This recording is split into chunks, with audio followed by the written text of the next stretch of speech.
They flew away down the windy street.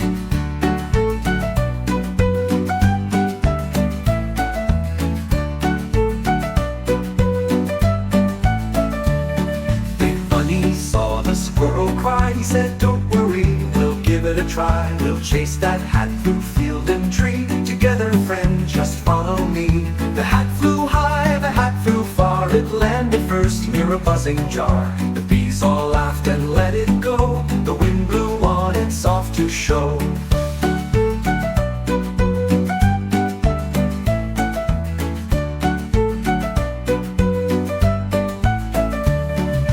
Next it bounced by the river wide.